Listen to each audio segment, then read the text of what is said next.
of Rooster Teeth Games division. Last year we had just gotten started, and we gave a little bit of a talk, Jordan, myself, and the guys that were on the team at that time. And so this is just kind of an update about where we are now, and a little bit about, some of our development stuff that we went through on Grimm Eclipse, and what our plans are for the future for Grimm Eclipse and for other games. So I guess without further ado, I think maybe we should just talk about how it all began.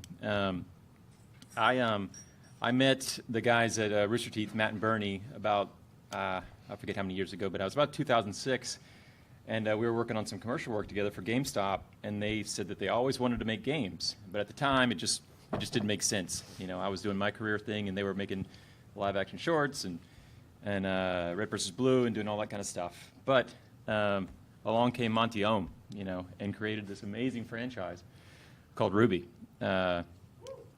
Yeah, it's amazing. I mean, it's basically RWBY's what paved the way for so many amazing things at Rooster Teeth. Not only the animation side, but now we have a game side. There's all kinds of fun things that are going on around RWBY.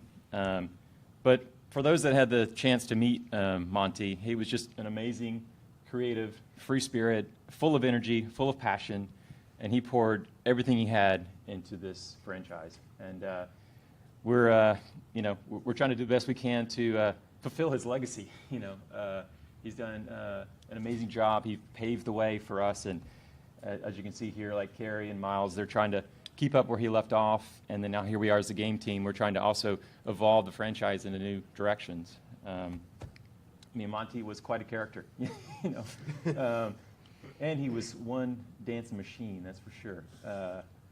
But we all love Monty. I don't want to stay on this for too long, but I want to just make sure that, I know everyone knows this, but we owe a great debt to Monty, and we're happy to be working in his world. So, but as Monty would always say, keep moving forward, and that's kind of what we're doing. So we are continuing to move forward, and to give a little bit of background of how we're moving forward. And that's you.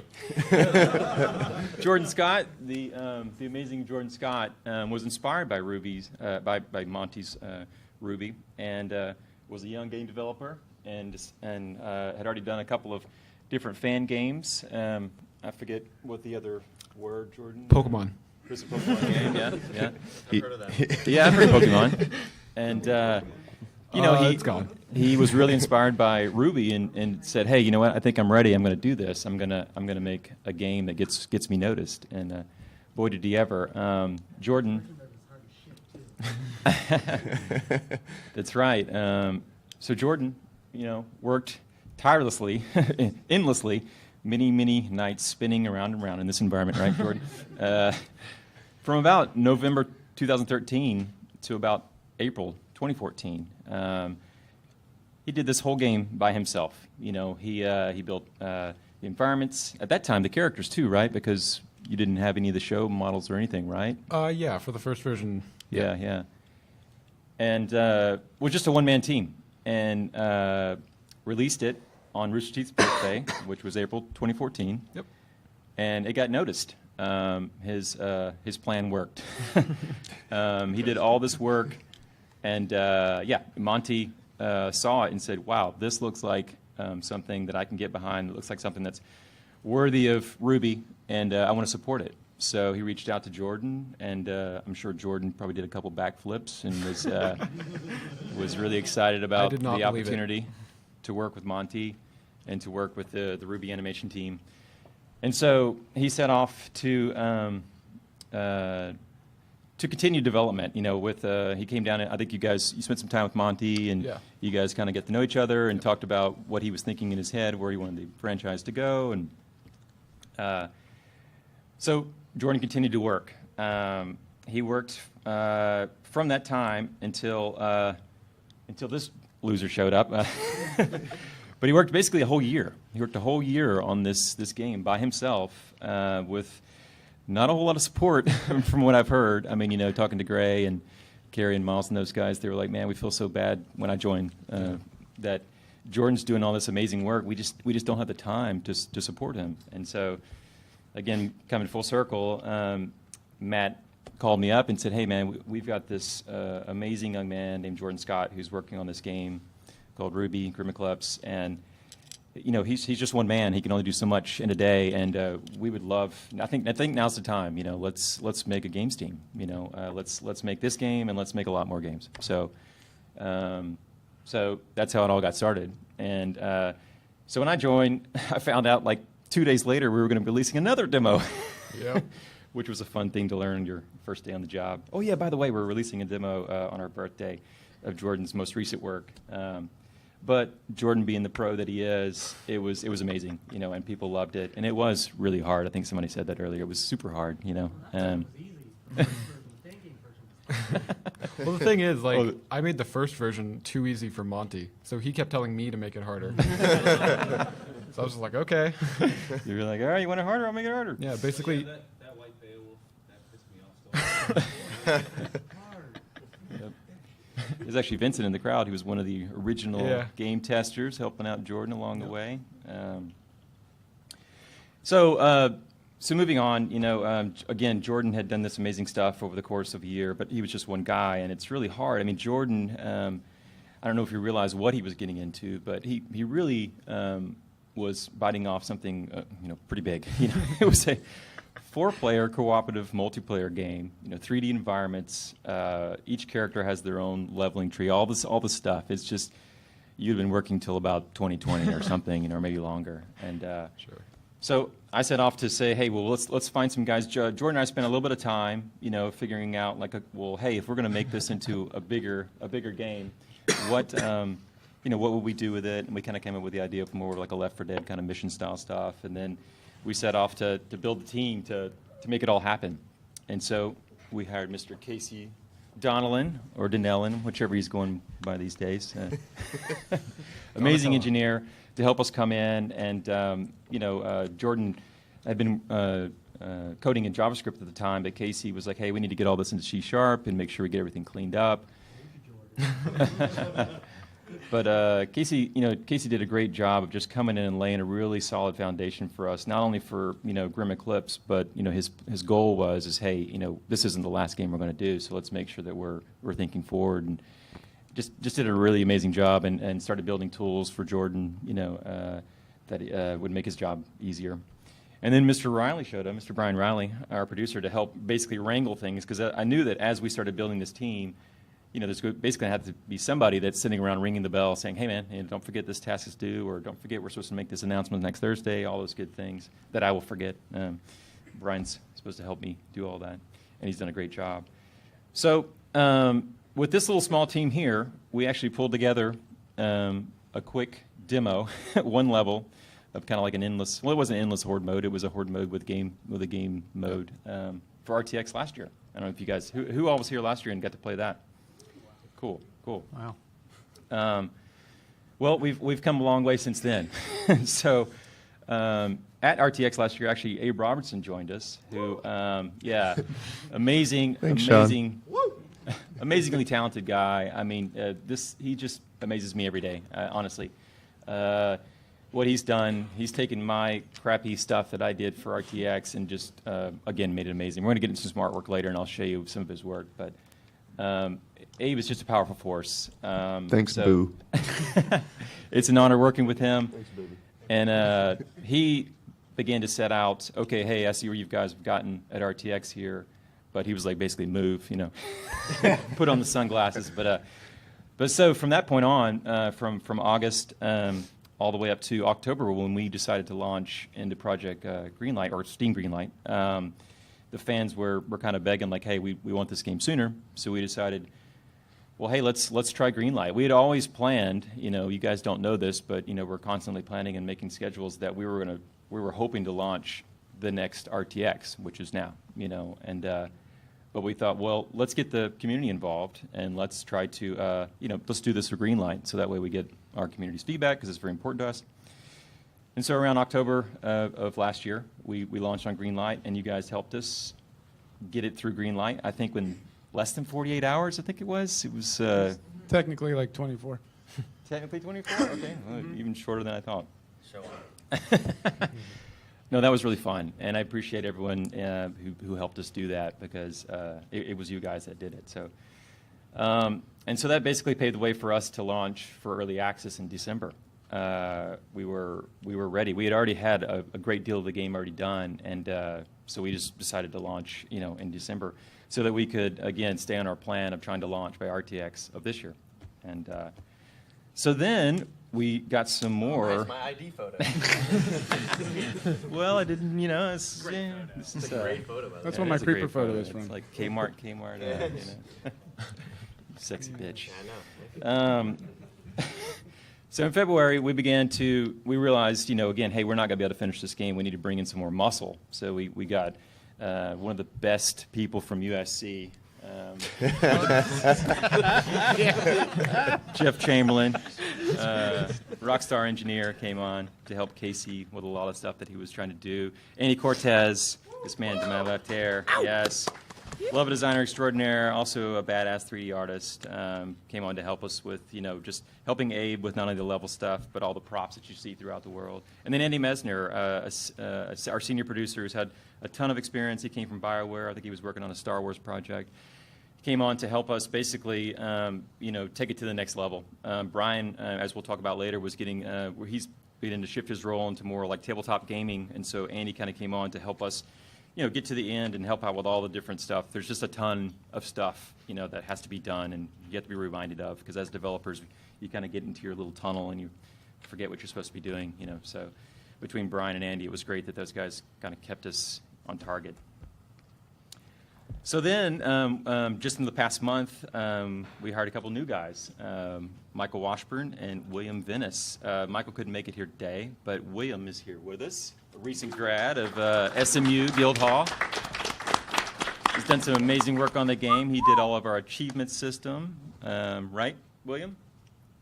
Sure. And also helped us fix a lot of bugs that we're still trying to fix, to get ready for launch. So this is our game team now. From last year, we were just a few people, but now we are actually 10 people. So it's pretty exciting. We've not only been building a game over the course of this year, but we've been building a team. And I couldn't be more proud of this team. And honored to work with these guys. I don't want to get all teary-eyed, but I honestly, I enjoy coming to work every day, and I tell these guys all the time, I'm not necessarily building a team, I'm building a family, and these guys are my family, and it's great to work with them, and I can't wait to see what we do next, It's Thanks, great. Dad. I will cry if you keep going. I swear to God, I will. But this guy, no, I'm just kidding. This pro basketball player here. But honestly, no, it's great to work with these guys, and that's very important. I would encourage all of you as you get into development situations. I assume that a lot of people that are in this room want to get into development situations. It's really important, to find that right, kind of connection with your team, because those late nights when things get tough and people's patience get thin and the teeth come out, you want it to at least everybody to love each other and respect each other when it's all done, and I think we've got that. So Support each other in our Nerf trick shots. That's right. Yes, our late night Nerf battles and stuff. Okay, so enough of that teary-eyed stuff.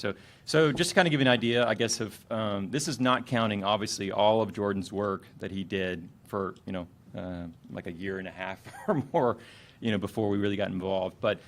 I'd say our timeline is around 14 months, kind of, and again, remember, we're building a team at the same time, so we're kind of a small skeleton crew for quite a long time.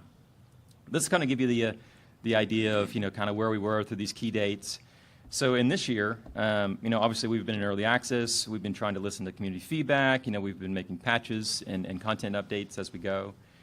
And here we are at RTX. We're ready for final launch. I'm guessing you guys have heard by now that we are launching on Tuesday, which is pretty exciting for us. And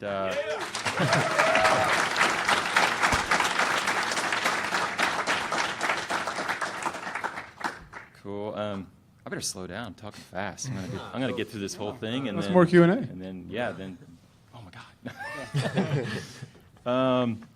So So just moving on, just to kind of show, where we started here with Jordan's original demo. And if I'm not mistaken, Jordan, this was the original, the OG demo, Yep. right? The ugly one.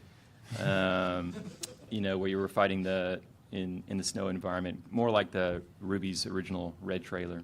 And then, I don't have my mouse here, do I? Okay, cool. Yeah, and then up here in the top right, we have where we were in the April demo of 2015, and then RTX, down here. And where we are today. Right, RTX last year, right. And then where we are today down here in the lower right corner. So I just kind of wanted to show you guys how far we've come. Hopefully most of you have seen this in the game, but again, it's just incredible for me to look at these environments, and the characters too, just to where they've come, but it's just, it's amazing. I had a joke with my guys early on that I was like, we need to be careful because we're a small team, so we need to be cautious of putting too much triple anus into this game, That's NESS, not NUS. Yeah, triple A, we're not a triple A Ness. team. A lot of us come from triple A backgrounds, but, sure, in my heart you are. Thanks. But I was cautioning them that we need to be careful of putting too much triple anus into this game. So that became a whole thing in the office anyway. But I think, for such a small team, it's just amazing to see where we are. So that was Emerald Forest 1 there, Emerald Forest 2, Mountain Glen 2, the subterranean underground map, Forever Fall 1, Forever Fall 2. That's actually Forever Fall 1. Oh, is it? Thanks for pointing that out. They never would have known. Merlot's Island. I don't know if you guys have, had a chance to kind of hear. We're not going to talk too much about who Merlot is or whatever else, but this is basically his kind of secret island. And this is the first part, the beach. This is some of The panel Cortez. next door is way more exciting. I should have more memes and things. Here you go. Here's something exciting. They love it. There's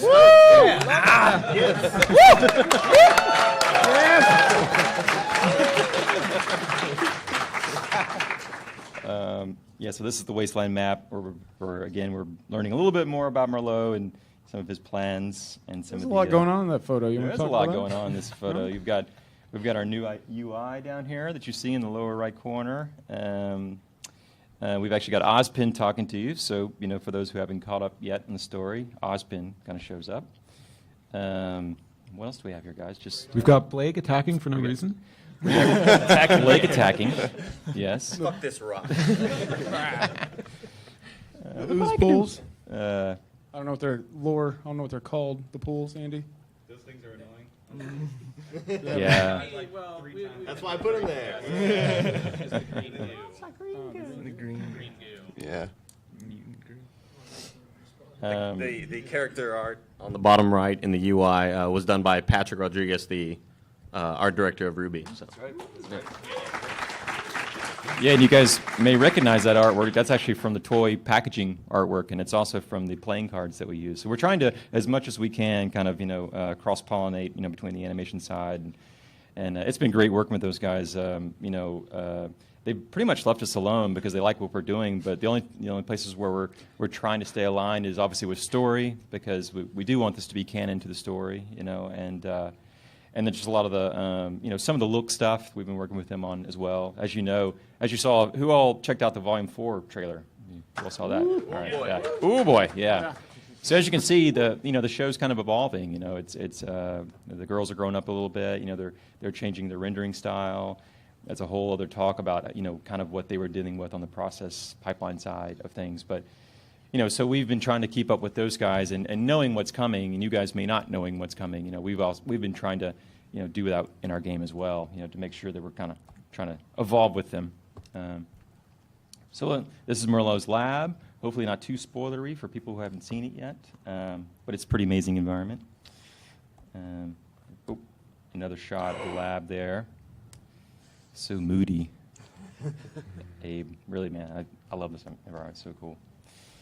Getting a little bit closer to the end here in Merlot's lab. And I don't know has anyone seen our launch trailer yet? They have? Yeah, maybe, not all of it. Well, we're going to show it to you again. Hopefully that's okay. But Sunday panels.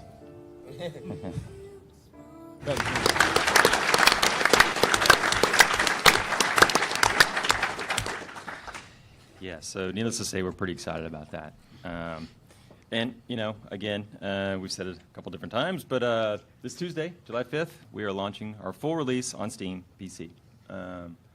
So I guess the next big question that everyone keeps asking and that we want to confirm today is, are we coming to consoles? No. No, I'm just kidding. Yes. Fuck yes, we're coming. Yes, we are. We don't want to talk about which consoles yet, but obviously, we're going to do Jaguar, and yeah. Oh, yeah. We talked about PS Vita. the 3DO for sure. Laserdisc. Yes. Coleco. It's exclusive to Sega Saturn, guys. So, sorry, timed exclusive. Yeah, we're working on partnerships. So, but I can guarantee you, it will be probably a console you have at home. But for this next part, I want to talk about who's helping us do this. We've been very busy, trying to do the PC version of this game. And we still have more stuff that we want to bring to you on the PC side of things after launch. But we have partnered with the amazing group called Panic Button Games. They're here in Austin, and these guys are best in the biz. I don't know if you realize it, but these guys are, the ones behind porting Rocket League. They did a lot of Disney Infinity work. I mean, all their work is here. Injustice. I mean, these Star Wars. These guys have worked on some amazing things, and we're proud to partner with them. They're super pros. They're waiting on us because they need a lot of stuff from us, and we're still trying to finish our game. And so we feel bad for them that they're beginning development on the console versions, and but once we ship on Tuesday, we'll be able to focus more of our time, with these guys. But is anybody from Panic Button here in the in the right room? over there. Adam Creighton. Okay. All right, we got Mr. Adam Creighton.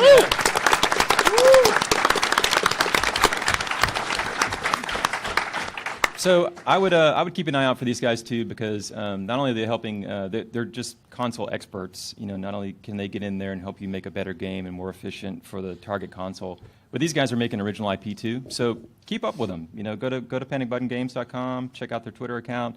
I mean, these guys are doing some really cool things, so they're one to watch. Okay, so what's next? What's next for RWBY Grimm Eclipse? Well, obviously we're going to continue to support the game on Steam. Obviously, Casey and Jeff and William's code is perfect, but there may be some bugs in there. Unrelated to code. Yeah, unrelated to code. They're probably all visual bugs. No bugs at all. So we're going to continue to fix bugs. We weren't able to get to the Horde mode that we were hoping to get in by launch, but that's another thing that we're going to support, in the coming months. And a Mac version. I know a lot of people have been asking for that. It's not a huge number of people, but I know a lot of people are like, hey man, we really want to get this on Mac. That guy right there. Our one Mac gamer right there. We're coming for you, man. So, and then a lot of people have asked this question, and we want to just kind of get it out in the open now. We do plan to launch more teams. We're already thinking about Team Juniper. There's a few other teams we're trying to decide, and we'll probably put that up to a community vote of like which ones do you guys want to see first, second, third, that kind of thing. But they will be DLC. To explain that, it's quite a complex thing. For our game, you have each character has all these different abilities. There's all this different. There's a lot of work that goes into these characters. And as much as we'd love to just give you all the characters and the whole universe, we just these guys get paid. Except Abe. I don't know. He works for cookies. Just give him some beer. Yeah, give him some. Baby, take cookies. But everything from getting the characters ready for the game, getting them rigged, getting them animated, getting all their abilities designed, all that stuff that has to go into the game. There's quite a lot of work, and so anyway, we want to be fair about it, and so we're not trying to create some high-priced DLC, but we want to do as many as we can as long as it makes sense. So anyway, that kind of hopefully answers that question. And And so again, once things are kind of a little bit ramping down on the Steam side of things, the PC Mac version side of things, we want to continue to support Panic Button and make sure those guys are getting everything they need to hopefully launch, before the end of the year. And I think we're going to make that happen. Right, Adam? Yep.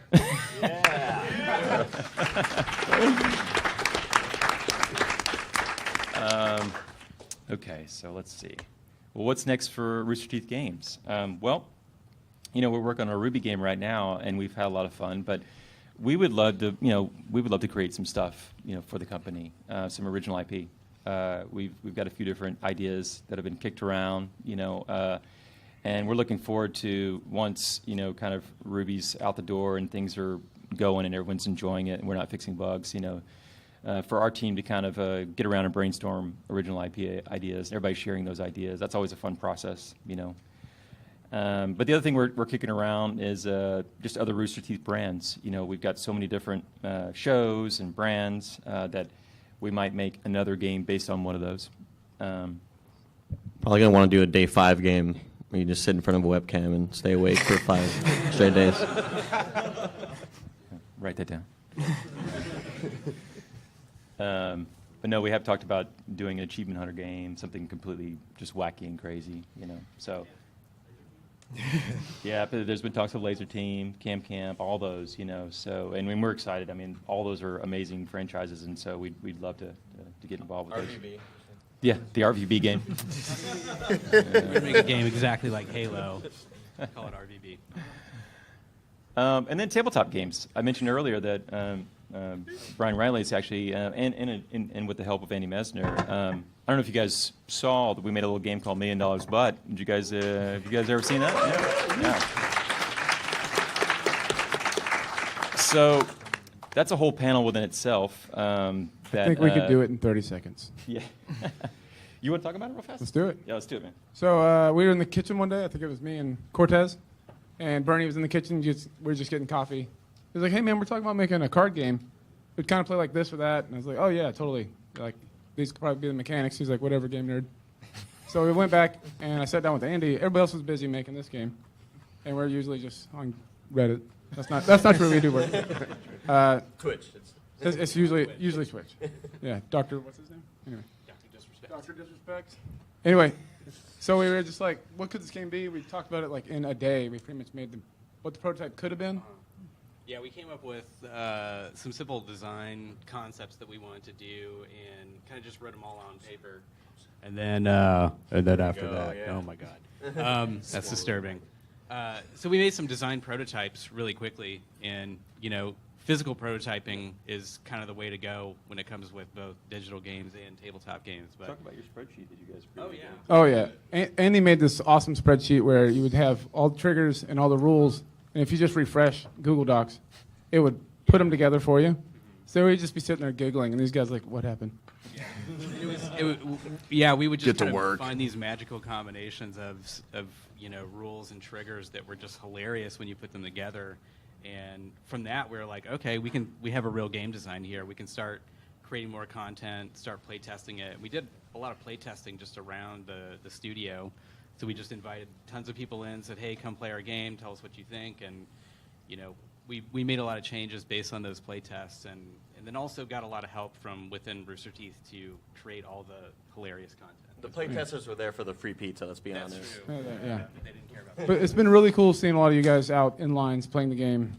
That's the coolest part of the job, honestly. And how long did it take you guys to do that? It was really rapid, It was really fast. fast. Yeah, we did it. Yeah, prototype in a day or two, less than a year, and then 30 days of testing, pretty much every day. Yeah. So, yep. Back to RWBY. Well, cool. So look out for more of that kind of stuff coming from Rooster Teeth. We've got some other shows that we're considering making games around. But one of the big ones is RWBY. And that may not. I wouldn't expect that anytime soon, but because we really want to make that one amazing. Oh, is he? Awesome. Well, we should talk. Yeah. So we're gonna. You tweeted that at us, right? I did. Yeah, that's right. Okay. Cool. And I went block. I'm just kidding. Kidding. I love you. But that's something that will be an ongoing process for us. Maybe there's something we can share by next year, RTX. That'd be cool if we could maybe show what we're up to with that. But again, that's going to be amazing. We're not only wanting some physical sides to it, but there may be some cool digital new technology stuff along with it. Anyway, I've said too much. Did you? So I think another thing that you guys may not be aware of, but Rooster Teeth Games is growing, not only in the development side, but we're actually getting into the publishing side.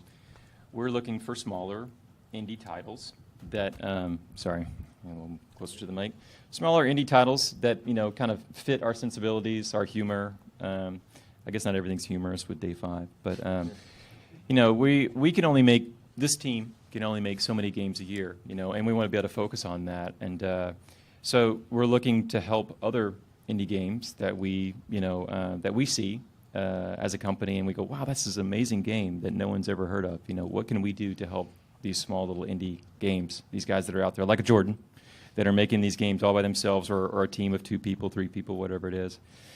And how can we give them some love and kind of, turn the Rooster Teeth marketing machine on, of like, hey, getting the awareness out to everybody that, that this is a cool thing, and we usually, as you guys know, we don't talk about things that we don't like. So it's very important for us as we're looking for, partners to actually, make it a game that we love and we actually enjoy playing. So, so for all you aspiring game developers out there, just keep that in mind.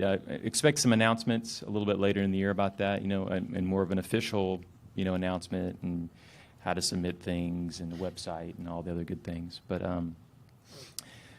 I guess I should make note of this, as not only will we be looking for digital kind of games, PC, Mac, console type games, but also physical games. Because again, we're getting into those games. We love those kind of games, and we would love to help, again, smaller groups that are making this kind of stuff.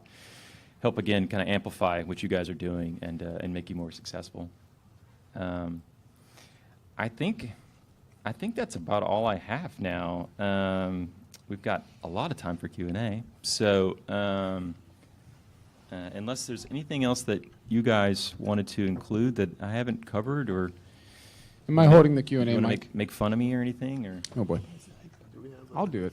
Run around and do it. okay, all right. Here we go. Um, If you guys want to do a line, we had a panel the other day, and it was like running around with shenanigans. Throw in the microphone. Yeah. So we'll stand here. I'm too tall, so I'll block somebody's view. Let's go. I just wanted to know if you guys had any suggestions, because I do like playing video games. I do like playing video games, and I wanted to know if there's anything you guys could suggest to get involved with game testing or just QA, basically. I'll let you guys jump into that. In general, or for like at Rooster Teeth specifically? In general, but I mean, if at Rooster Teeth is available, then definitely. But Brian, you probably are the best one to respond to that. Actually, that'd be Masner and me.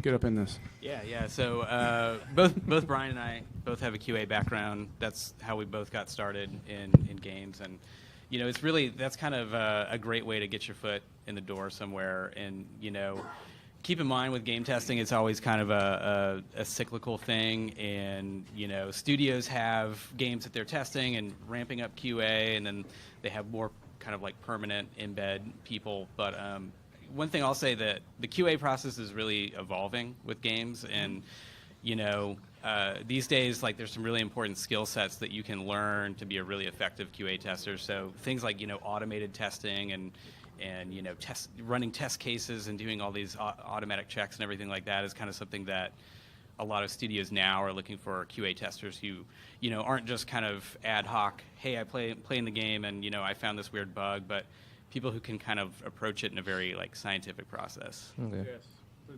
Absolutely. Like, All of that. yeah, everything we write on Steam, like, hey, can you be detailed? For real, guys. Like, that's Yeah, I mean, it is a kind of a good example. Like, doing early access for the Grimm Eclipse game, we get people from the community submitting bugs all the time, and not all of them. One thing to keep in mind is, like, if you're going to write up a bug or you find something, you have to do a little investigation, and you're so that the developers don't have to do all the legwork and trying to figure out, what the hell is going on with some weird issue, but actually, get in there and try to figure out What caused it? Yeah, what causes it, and that's usually will save developers a whole lot of time when trying to track issues down. So thinking about hardware issues that might be causing a bug, there's all kinds of crazy things that you would never think of, and putting on your analytical hat and trying to figure out what's causing an issue to get to the root of it is what makes a great QA tester. Right. Thank you. I'd also suggest just if there's a game design school near you, student projects are always looking for testers, and it's incredibly helpful, and that's a great way to just get to know people that are about to enter the industry and make connections and stuff like that. So definitely check that out if you can. Hey guys. Hey. Hello. All right, as a 3D modeler, I've always been building models, but I always wanted to try my hand in my own form of game design. So for game engines you would recommend for a first-time developer? Unity, probably. It's free and pretty intuitive. I mean, if you're going to go and learn Unreal, it's going to be a lot more that you're going to have to digest than just learning Unity. So that's what I would recommend. Thank you. Also, one quick question: when are you going to start actually showing what the villain looks like in RWBY Eclipse? Say it again. When are you going to start showing what the villain looks like in Grimm Eclipse? July 5th. Well, you'll have to play the game, and then you can see him. Hey guys. Hey. Christian. Hey Andy. So the game looks great. I'm really new to RWBY, so I want to check out the game. How much of the show do I need to watch to appreciate the story that's in the game? Huh? Well, I think It takes place between 2 and 3, volumes 2 and 3. But I would say that you don't need to necessarily watch any of it to understand what's going on. I mean, you'll probably have a greater respect for the characters if you come in with a deep knowledge of the show. But in terms of actually getting the story, it's all pretty well self-contained. Oh. There's some stuff about Mountain Glen that you probably should watch season 2 to find out about. Worth, maybe? Yeah. Or maybe And some of the game won't make that much sense. about half of the environments are revisited areas from the show. I mean, I obviously plan on watching the whole thing. I just wanted to know when is a good time to be like, all right, I've seen enough. Now I can play the game. But awesome, thanks. And There's also a lot of fan service-y stuff that I think you would appreciate more had you watched the show. Yeah. But there's no spoilers that I know of. No, God no. Okay. Miles Awesome. and Carrie would kill us. Well, the game looks great. Good luck, guys. Thank you. Thanks.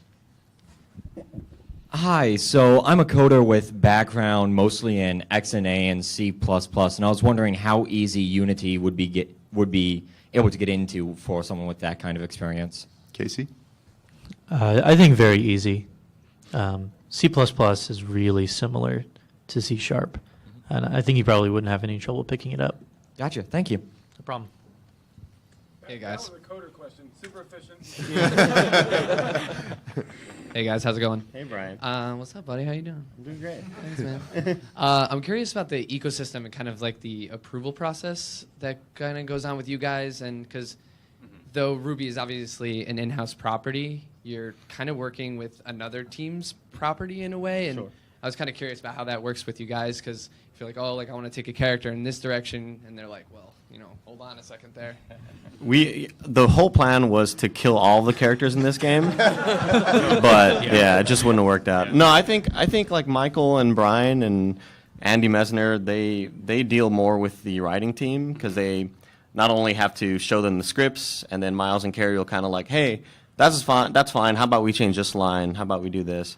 Because they're you guys are sitting down on a line-by-line basis. Yeah. Sometimes, totally. they'll say oh, Yang wouldn't say that. She might say this or whatever. Yeah, we worked directly with Carrie and Miles on the overall. I mean, they kind of had the final say about what we could and could not do. And one thing is the story in this game. It is canon, even though it takes place between volume 2 and 3. But we kind of tie into a lot of existing lore and everything. And I mean, our bad guy in the game is he's completely new and new for the game, doesn't exist in part of the show. So we wanted to make sure that we're working directly with Carrie and Miles, and even the art direction team, everybody on the RWBY animation team, to make sure that they were aware of what we were doing, and they had final say about any kind of story moments or character dialogue or anything like that didn't match or really, didn't fit the show. Yeah, Michael Washburn, our character artist, he went back and forth a lot with Patrick Rodriguez, the art director, with the villain,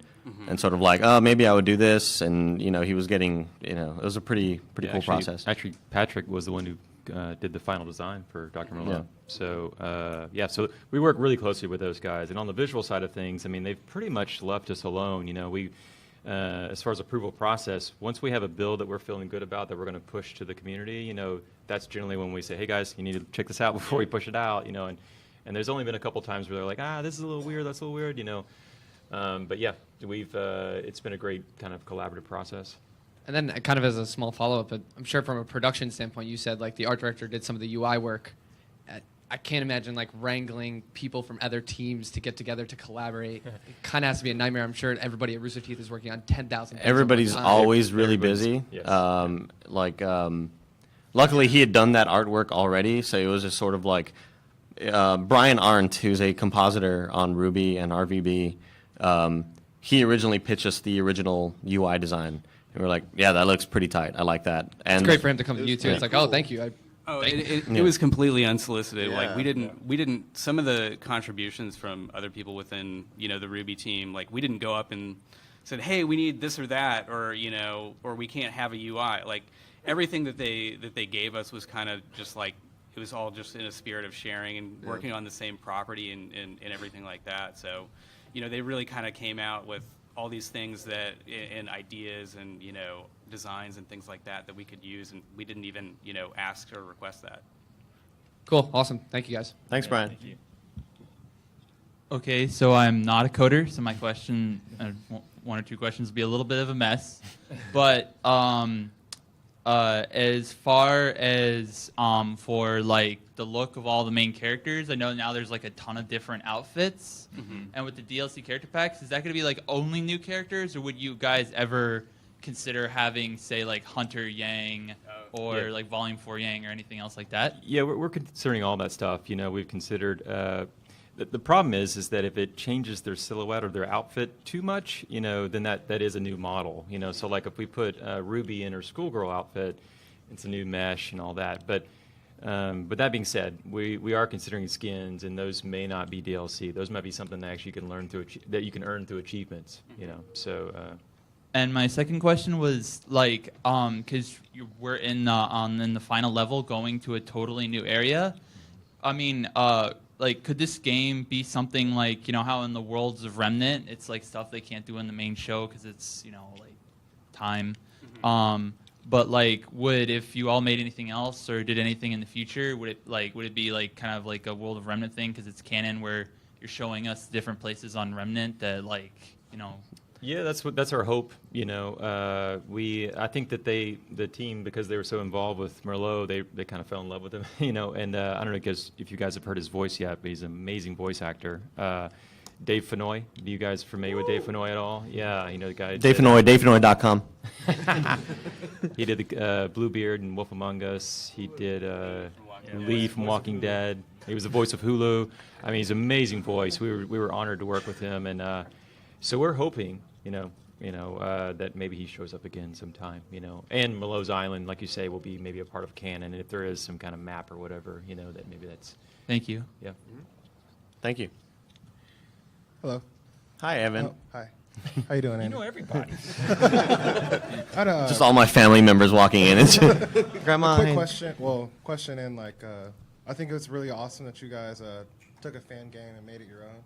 Instead of like, I see lots of fan games like all the time, like, wow, that game looks really cool. Then a cease and desist just comes out of nowhere. Yeah. That's done. You're never gonna see. We tried with Jordan. No, just kidding. He lawyered up. And So this is kind of like going to the future. Like, if someone's making a game and like this happens again, like if they want to use their IP and they ask for permission, is that a possibility, or is this like a one-time thing? Like, more likely never going to happen. I'd be cautious, anytime you're messing with somebody's universe, Star Wars or whatever it is, there are huge legal teams that's all they do, is send cease and desist. But in this particular case, I think it would, it struck a chord with Monty. Jordan had done something that I think in Monty's mind, he thought, hey, that's the kind of the game, if I were to make one, what it looked like. And so it was a really just stars aligned kind of situation, you know. So I'm not going to say it's impossible, but you know, I don't want to encourage people to go out and start making games based on all of our properties with that hope, you know. But I also encourage you just to start making stuff. You know, I mean, if it's really you're not going to sell it and you're just making something that's in honor of it and tribute to it, and you're learning something in the process, I think that's totally fine. Somewhat of a portfolio piece or something like that. Yeah. Okay, cool. Yeah. That's kind of what I was thinking about. Right. Yeah, Nothing absolutely. It's for the profit selling or it part, you know, that would get you in trouble. Right. Okay. Thank you very much. Yep. Thank you. Well, this game is a little older than RWBY, or probably most of you joining Rooster Teeth. The old Alien Zombies game. Mesner. Zombie aliens. Do you guys plan on doing any more? Or try? I know that was with a different company that did that. Oh, you're talking about the Zombians game? Yeah. Oh, yeah, yeah. It was a different development team that made that. Chaotic Moon, that's right. Here in Austin. They're no longer around. Oh, Team Chaos, they're no longer around. Yeah. Do you guys plan on doing something like that in the future? You mean along like those lines of like something that has Rooster Teeth celebrities? Yeah. Yeah, like built in, like right. Yeah, I'd say that's totally a possibility.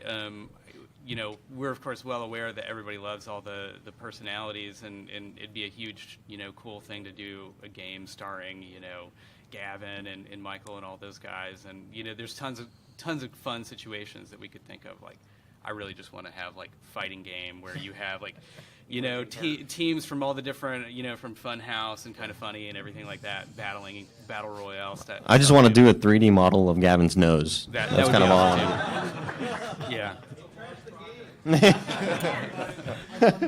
want. Too many polygons. Yeah. Thank you, man. I am a coder, but I'm probably going to be asking a non-coding question, so I'm sorry if this gets messy. I'm directing this sort of at Jordan, but I imagine other people may have had this experience where, recently, almost around the same time as Jordan, I was contacted out of the blue by someone who I wanted to work for, but I never thought I'd have the chance. And that's obviously overwhelming and, you know, great. Yeah. But then when you crash from that and you feel like, you know, you show up and you go, wow, look at all these amazing people. And you go, and then you start feeling, oh, do I belong here? You know, are they going to say, oh, I made a mistake? You know, I was told that, you know, in my recruitment, this is going to happen to you. And I was wondering, you know, how long did that last for you? Do you still feel it? And potentially, what do you think as either the point that you got over it, or do you think the point, like, you know, when the game is released, do you think you're going to be fine now, or? Jordan, do you think, am I one of the amazing people you see at work? and the question is for anyone. It just, you know, we all know Jordan's story from this panel. Sure. And that one resonates with me, but it may be the same for some others as well if they want it. Yeah. I mean, it obviously depends. It depends on the type of company that's hiring you, because, you know, when Monty picked me up, he basically said, do what you want. You know, build this game, you know, in line with RWBY, but, you know, do what you want. So you do have to be mentally prepared to, like, accept that people are going to be there to, you know, change what you did initially. Like, you know, the whole code revamp thing with Casey, it's like, oh, that's going to take so much time, but it's something we have to do. And it's like, yeah. And, you know, so you have to kind of be willing to accept that if somebody is hiring you to build this thing, it's no longer, you know, your thing. So it's less a matter of fulfilling kind of my desires, you know what I mean? It's more about creating a project for Rooster Teeth. So, yeah, I mean, I'm not sure if that answers your question or not. There's this thing called the imposter syndrome. It's like you get into this crazy situation and you feel like, how long until I figure out I shouldn't be here? I'm a fraud. Yeah. Yeah, and we all get to do really awesome shit. I feel like that so often, even on this team. Like, I work with some amazing people. How long are they going to let me hang out? You know? They're still paying me. Fake it till you make it. Yeah. Yeah, totally. Like, if that company brought you on, they wanted you there for a reason. Just keep doing what they brought you on for. Yeah. And you'll be fine. And in a couple of years, you might still have that feeling. That's good. You've been there for a couple of years. Yeah. Yeah, well, I got over it a little bit when the next guy was hired, and they were asking me questions. Yeah, that's it. Yeah. Thank you, man. Appreciate it.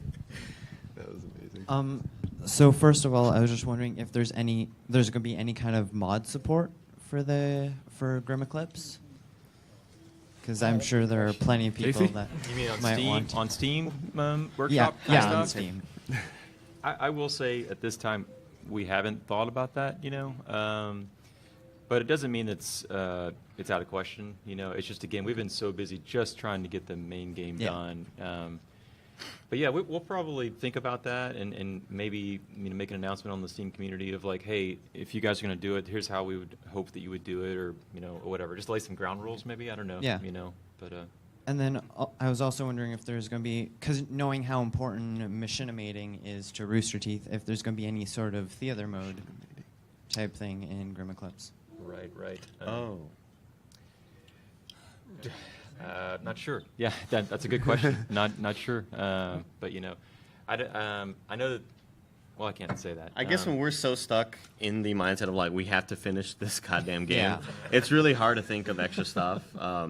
There's so many things that I know we want to do, and it's like just hire 40 people or something. There's still only 10 of us. Yeah. Even though we're like double the size that we used to be. It's still There's a lot of pipe dreams. After Tuesday, though, we can seriously start to have some of these discussions. That's right. Yeah. Along with all the so bugs. thanks for playing that. See, we'll definitely think about that. Thank you guys very much. Thank you so much. Appreciate it. Thanks. All right, guys. We only have about. We could stay late if you guys want. Let's do a lightning round. But we have Let's go as fast as we can here. All right, I'll try to condense this.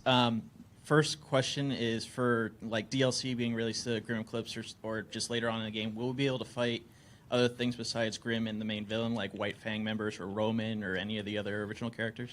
We really wanted to get that in, but I just don't know if it's in the picture for this particular. Maybe like a game. DLC extra level or something. Possibly, yeah. If we we've I probably shouldn't say this, but we talked about maybe a villain pack or whatever else. So there is possibilities for all kinds of things, but really it's going to matter of like how much does it cost us to do that and how long does it take us to do it, and My other question was, are you developing or are you spitballing ideas for like extra RWBY games after Grimm Eclipse, like Different turn-based types of RPGs games. or anything like that? Yes, for sure. Yes.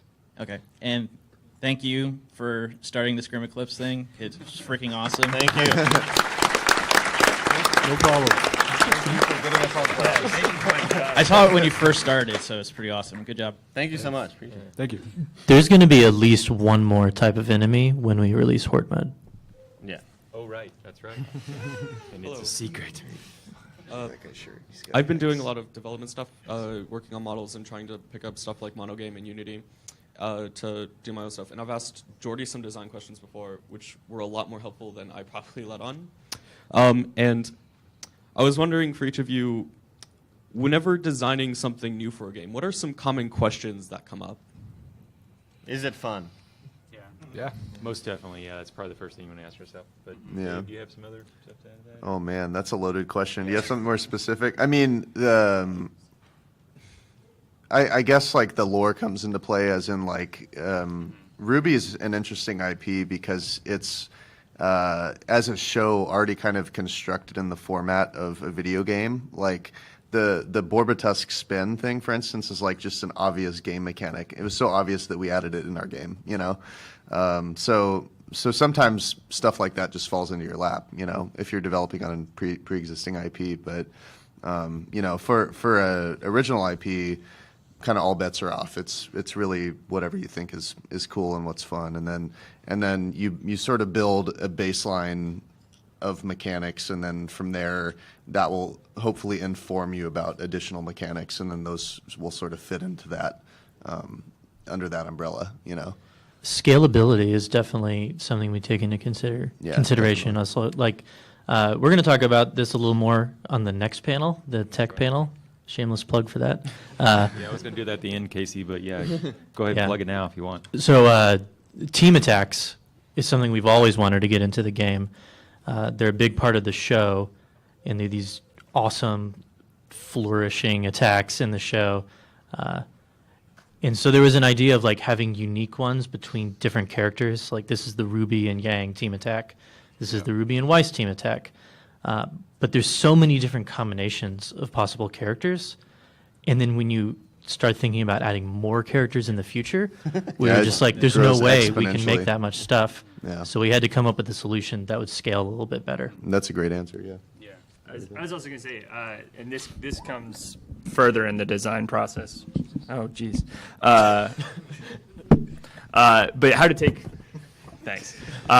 feedback is a big thing, and that's something that really takes a lot of practice and a lot of experience to learn. Because especially a game like this, when you have a lot of eyes on it in Steam and early access, but even for smaller games, when you maybe just have 10 playtesters, you very naturally have competing voices and different opinions, and parsing through that and figuring out what to actually move on and what decisions to make is a big thing. It's a big question, and that persists throughout the whole design process. So. Thank you, man. Appreciate it. Lightning round. Running out of time. All right, so real quick. Great game, looks beautiful. It's built on Unity. Unity is great for cross-platform, so the obvious question is mobile? For either this game or a cross-promotional mobile future game, app. yeah, but not this game would just not work. I can't even imagine a control scheme that would apply to Right. this game, So you know? taking some of these assets, some of the art, and actually trying to leverage the Unity's mobile platform to Sure. actually Yeah, develop yeah. on We that. now that we've got all the great stuff built, we could potentially, kind of have spin-offs of all kinds of stuff. Even VR, we've talked about that as well. Like, how could we bring an experience to you guys in VR with Grimm Eclipse? Gavin's nose in VR. Yeah, good lord. Thank you. Hi. Hello. This panel's actually been like super exciting for me.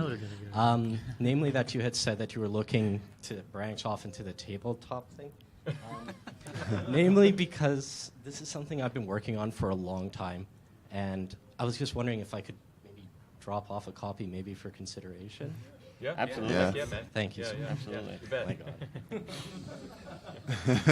The Juniper. We should, Awesome. But stay later because we want to make sure that we coordinate all this stuff. We're not just going to take your stuff and run off. We. We'll be emailing you and stuff yeah. like that. Yeah, yeah. Just for the record, I recognize. Oh, yes. Shooting hoops all day. You mentioned the Juniper DLC before. Is it going to be a paid DLC or like a free, updated DLC to add Characters to the should be game? paid most likely, yeah. Yeah, yeah. You got a price range for it? Probably about 50 Again, it really comes down to a budget question of like how long it takes us to make it, but and how we don't want it to be expensive. We want it to be reasonable for you guys, but don't have a price right now. But expect some news in the coming weeks and months on that. Obviously, the game looks awesome. Thank you, guys. Thank you. Quick, down the line, favorite characters from RWBY. Meow. I would say that I like Yang the best. She's got the funniest lines. Does it have to be in our game or just the No, show? no, Any just character. any in yeah. RWBY. Emerald. Yeah. I like Sun. I like Nora. Yeah. Nora all the way. Blake. I like the shopkeeper.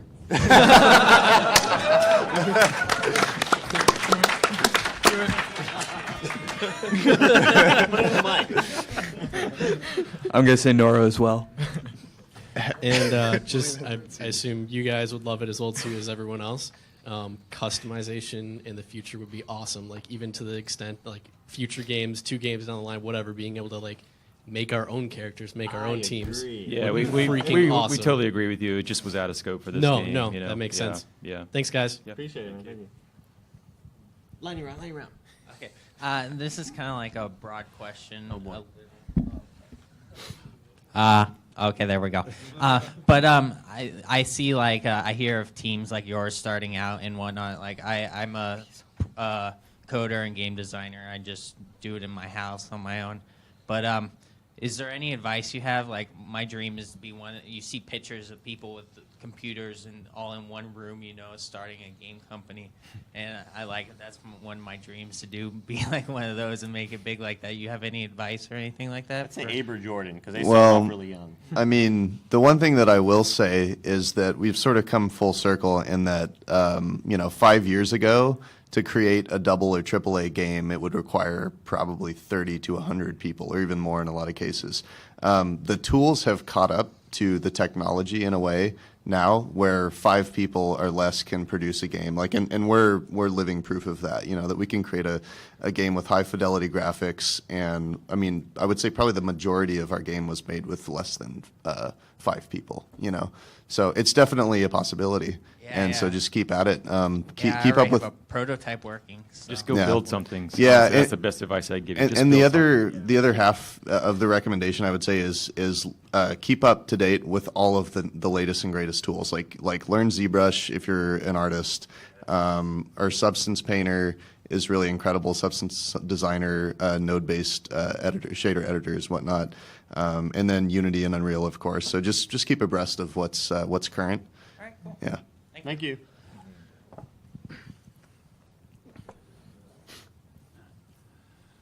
Yeah, I'm just going to give you.